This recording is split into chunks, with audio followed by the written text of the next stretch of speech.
और चलिए अब बात कर लेते हैं उस कंगाल मुल्क की जिसे उसके साथी ने ही धोखा दिया है और पाकिस्तान सूडान के बीच बड़ा रक्षा सौदा होते होते रह गया है। बड़ी खबर आ रही है। तो आपको बता दें, बड़ी खबर आ रही है कि पाकिस्तान और सूडान के बीच में ये फैसला रद्द हो गया है। रक्षा डील होने वाली थी। पाकिस्तान में लगभग $1.5 बिलियन की डील थी, लेकिन ये डील रोक दी है। हथियार सप्लाई की योजना थी, वो पहले ही ठप हो गई है। तो आपको बता दें, सऊदी अरब के विरोध के बाद में ये बड़ा फैसला लिया गया है। डील के लिए सऊदी अरब फंडिंग दे रहा था, वो भी रोक दी गई। तो विरोध सऊदी अरब ने किया और विरोध के बाद सऊदी ने फंड देने से ही इनकार कर दिया, जिसकी वजह से ये बड़ा जो फैसला है वो लिया गया। तो ऐसे में ये रक्षा सौदा होने जा रहा था पाकिस्तान और सूडान के बीच में, और अब इसे रद्द कर दिया गया है। सऊदी के आगे क्यों झुका है पाकिस्तान, ये एक बड़ा सवाल यहाँ पर सामने आ रहा है। और ऐसे में जो कई चिंताएं हैं वो बढ़ती जा रही हैं। सूडान के साथ पाकिस्तान की डिफेंस डील क्यों कैंसिल हुई, बड़ा सवाल है। और कैसे पाकिस्तान को सऊदी ने झटका दे दिया, ये पूरी खबर आपको हम ग्राफिक्स के जरिए समझाते हैं। तो पाकिस्तान सूडान के बीच $1.5 अरब की ये बड़ी डील हुई थी। डील में हथियार और फाइटर जेट्स की सप्लाई शामिल थी। पाक और सूडान के बीच डील जो है वो ऑलमोस्ट लास्ट फेज यानी आखिरी चरण में पहुंच भी चुकी थी। लेकिन सऊदी अरब की तरफ से सूडान के साथ डील का मुख्य फाइनेंसर यहाँ पर सऊदी अरब था। अचानक सऊदी ने फंडिंग से पीछे हटने का फैसला ले लिया। सऊदी अरब ने पाकिस्तान को डील रोकने के संकेत दिए। डील रुकने से अब पाकिस्तान का डिफेंस एक्सपोर्ट को तगड़ा झटका लगना तय है। तो डील पाकिस्तान की बड़ी रणनीतिक कोशिश मानी जा रही थी और ऐसे में अब डील कैंसिल हो गई है। तो आपको बता दें कि सूडान की जंग और पश्चिमी देशों के दबाव ने सऊदी अरब को ऐसा कदम उठाने के लिए मजबूर किया। सऊदी अरब को कदम पीछे खींचने पर मजबूर किया। अब इसका सीधा असर पाकिस्तान की झोली पर पड़ रहा है, क्योंकि वैसे ही खैरात में मिले पैसों से वो अपने हथियार मंगवा रहा था, मुल्क चला रहा था और अर्थव्यवस्था बनाए हुए था।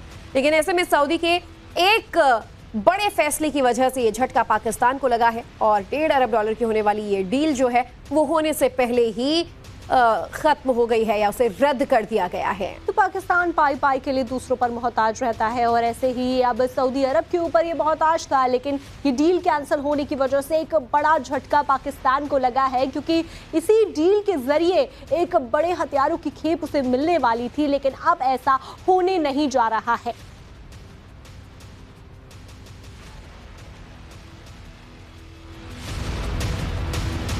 तो देखिए, पाकिस्तान के हालात अब किसी भी मुल्क से छुपे नहीं हैं। एक तरफ जिस तरीके से बड़े बड़े जंग रुकवाने का दावा पाकिस्तान कर रहा है, वो खुद अपने मुल्क में जंग के हालात सामान्य नहीं कर पा रहा है। और एक बड़ी डिफेंस डील जो होने वाली थी $1.5 बिलियन की, वो होने से पहले ही खटाई में पड़ती नजर आ रही है, क्योंकि वो पैसों का मोहताज था। अलग अलग जितने भी मिडिल ईस्ट के मुल्क हैं उससे किसी तरह की मदद उसे मिलती है। यूएई ने अपने पैसे तो पहले ही वापस मांग लिए, खैरात में दिए हुए, और अब सऊदी अरब ने भी एक बड़ा फंड देने से पहले ही बैकआउट कर लिया है। तो ऐसे में पाकिस्तान हमेशा दूसरों से ही मदद मांगता आया है, चाहे अमेरिका हो, IMF हो और या फिर मिडिल ईस्टर्न कंट्रीज हो। इसीलिए उनके साथ साठगांठ करता है, बातें मानता है। लेकिन इस बार इस डील के ना होने की वजह से पाकिस्तान को एक बड़ा झटका लगा है, क्योंकि इस डील की तरफ पाकिस्तान निगाहें बनाए हुए था, क्योंकि अपने आप को वो सोच रहा था कि हथियारों की खेप मिलेगी तो रक्षा के मुद्दे पर वो मजबूत हो पाएगा। लेकिन ऐसा होता नहीं दिख रहा है और इसे एक बड़ी हार मानेंगे पाकिस्तान के लिए,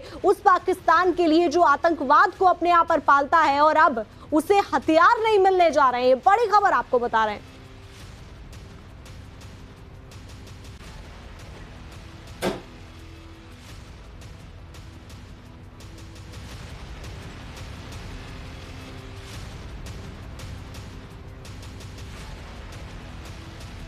देखिए, सूडान की जंग और पश्चिमी देशों के दबाव ने सऊदी अरब को ये कदम पीछे रखने पर मजबूर कर दिया और इसका सीधा असर पाकिस्तान पर पड़ता नजर आ रहा है। जिस बड़ी डील के दम पर पाकिस्तान अफ्रीका में दखल की तैयारी में था, वो सऊदी के हाथ खींचते ही धराशायी हो चुकी है। लेकिन ये डील कैंसिल होने के पीछे की बड़ी वजह क्या है, चलिए ये भी आपको विस्तार से समझा देते हैं। तो सऊदी के आगे क्यों झुक गया है पाकिस्तान, ये बड़ा सवाल यहाँ पर खड़ा होता है। दरअसल सूडान में जारी गृह युद्ध जो है वो डील कैंसिल होने का सबसे मुख्य वजह माना जा रहा है। सेना और रैपिड सपोर्ट फोर्स के बीच संघर्ष वहां अभी भी जारी है। तो दुनिया के सबसे बड़े मानवीय संकटों में शामिल हालात हैं ये। बाहरी देशों की दखल से सूडान की जो जटिलता है वो और ज्यादा बढ़ी है। वहीं पश्चिमी देशों ने सऊदी को दूरी बनाने की सलाह दी है और चेतावनी के बाद अफ्रीका में प्रॉक्सी वॉर से रियाद बचता नजर आ रहा है। और क्षेत्रीय संतुलन बिगड़ने का भी खतरा है और इसको सऊदी देख रहा है और इसीलिए डील से पीछे हट गया है। तो सऊदी ने डील के लिए पाकिस्तान को पैसे देने से इनकार किया क्योंकि फिनेंसर सऊदी अरब था और उसने हाथ अपने पीछे खींच लिए। तो पाकिस्तान को सूडान के साथ होने वाली ये डील फाइनल होने से पहले ही कैंसिल करनी पड़ी। तो भाई बड़ी खबर आपको बता देते हैं, सूडान के साथ डील कैंसिल होने का पाकिस्तान को इनाम भी मिल रहा है। पाकिस्तान को सऊदी से $1 अरब की अब नई किश्त मिलने की जानकारी सामने आ रही है। तो पाकिस्तान को 20 अप्रैल की तय तारीख पर फंड ट्रांसफर हो जाएगा। $3 अरब पैकेज की दूसरी किश्त जो है वो सऊदी ने जारी की। तो ऐसे में पाकिस्तान एक बार फिर से अपने करीबी मुल्कों की तरफ जाता हुआ और उनसे अपने देश के लिए भीख मांगता। तो पाकिस्तान को एक तरफ सऊदी ने डील से पैसे नहीं दिए तो दूसरी तरफ खैरात में पैसे इसलिए भी दे दिए कि इनाम जो है पाकिस्तान को दिया गया कहीं ना कहीं डील कैंसिल करने के लिए और सूडान के साथ जो डील फाइनलाइज नहीं हुई। तो 20 अप्रैल यानी कि कल की वो तारीख थी जब $1 अरब की नई किश्त जारी की गई। क्या ईरान का असली चेहरा बदल चुका है? क्या तेहरान की सत्ता अब किसी सुप्रीम लीडर के हाथ में नहीं रही और क्या एक जनरल ईरान के सुप्रीम लीडर और सत्ता को कंट्रोल कर रहा है? मिडिल ईस्ट की इस भीषण जंग के बीच ईरान से जो खबरें छन कर बाहर आ रही हैं वो पूरी दुनिया को सन्न कर देने वाली है। जी हाँ, जिसे दुनिया एक सैन्य अधिकारी समझ रही थी वही अहमद वाहिदी अब ईरान के नए भाग्य विधाता बनकर उभरे हैं। तो वहीं IRGC यानी इस्लामिक रिवोल्यूशनरी गार्ड्स कोर के इस कमांडर इन चीफ ने न सिर्फ सेना बल्कि ईरान की कूटनीति पर भी कब्जा कर लिया है। अब देखिए, हालात ऐसे हैं कि विदेश मंत्री अब्बास अरागची जैसे दिग्गजों का रसूख लगभग खत्म हो चुका है।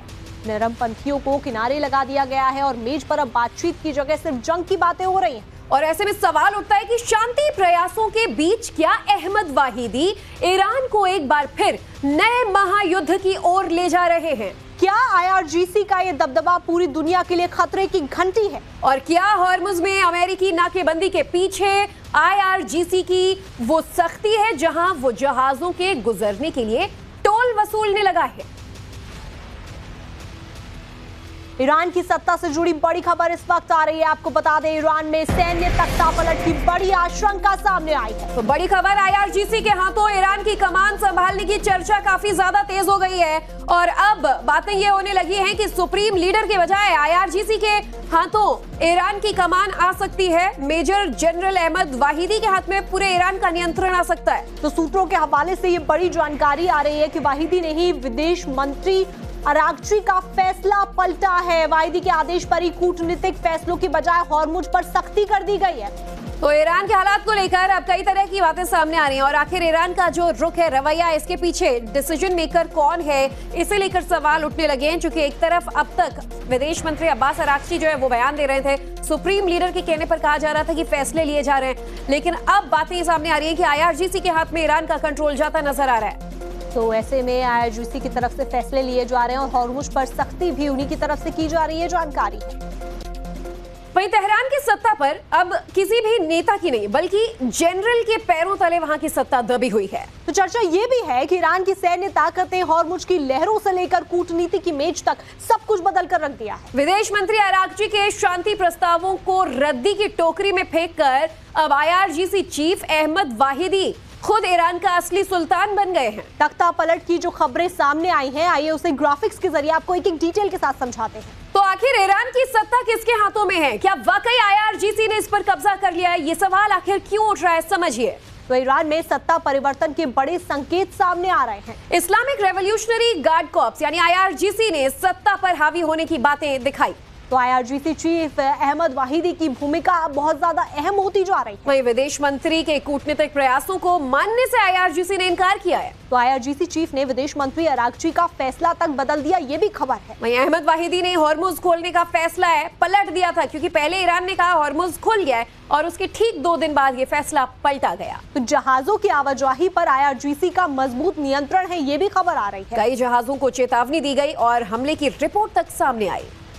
तो ऐसे में बड़ी खबर भी आ रही है, वो भी आपको बता देते हैं। ईरान में तख्ता पलट से जुड़ी हुई एक और बड़ी खबर, ईरान की सत्ता के भीतर खींचतान तेज हो गई है। तो बड़ी खबर आपको बता दें, जंग के मैदान से ईरान के अंदर के हालात जो हैं वो आपको हम बता रहे हैं। दरअसल ईरानी संसद के अध्यक्ष और IRGC चीफ के बीच ठनी की बातें सामने आने लगी है। तो आपको बता दें, विदेश मंत्री से भी जनरल वाहिदी का विवाद बढ़ता जा रहा है। अमेरिका से टॉक पर सरकार और IRGC में मतभेद।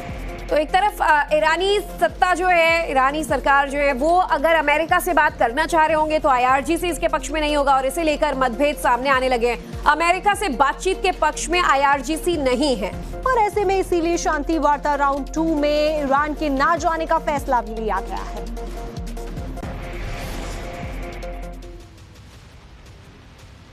हॉर्मुज की लहरें गवाही दे रही हैं कि अमेरिका के साथ चल रहे वॉर में कूटनीतिक प्रयास अब दम तोड़ते दिख रहे हैं। तो IRGC ने यह साफ कर दिया है कि अब देश की दिशा कोई मंत्री नहीं बल्कि जनरल तय करेगा। तो चलिए हम आपको एक बार फिर ग्राफिक्स के जरिए IRGC चीफ के वो 3 बड़े फैसले बताते हैं जिसमें ईरान की तख्ता पलट की आशंका को बल मिल रहा है। तो पहला कारण जो आपको बताते हैं कि अहमद वाहिदी के कहने पर ही वार्ता की जो टीम है उसको बदल दिया गया और आखिरी वक्त में डेलीगेशन लिस्ट में बड़े बदलाव किए गए। अली बाघेरी कानी को टीम में शामिल किया गया। वहीं उदारवादी चेहरों को वार्ता टीम से बाहर कर दिया गया। साथ ही दूसरा कारण जो है उसमें हॉर्मुज खोलने के फैसले पर IRGC का विरोध सामने आया है। IRGC ने आदेश मानने से इनकार कर दिया कि हॉर्मुज हम नहीं खोलेंगे। सरकार के फैसले को IRGC ईरान में चुनौती दे रहा है। तो हॉर्मुज में IRGC की सैन्य तैनाती बढ़ी है। कई तेल टैंकर जहाजों को निशाना भी बनाया गया है। इसमें भारतीय तेल टैंकर भी थे और ऐसे में तीसरी बड़ी वजह जो सामने आ रही है वो ये कि इस्लामाबाद वार्ता से पहले डेलीगेशन फाइनली नहीं कर पाया ईरान। तो ऐसे में IRGC ने जहाज हमले का बदला लेने का भी ऐलान कर दिया है। वहीं IRGC का अमेरिका पर सीजफायर तोड़ने का भी आरोप है। इधर ईरान की कूटनीतिक फैसलों पर सैन्य रुख जो है वो हावी होता नजर आ रहा है और इसीलिए न सिर्फ अमेरिका से बातचीत आगे नहीं बढ़ पा रहा है बल्कि अब IRGC के कंट्रोल और टेकओवर की बातें सामने आ रही हैं। वहीं वाहिदी और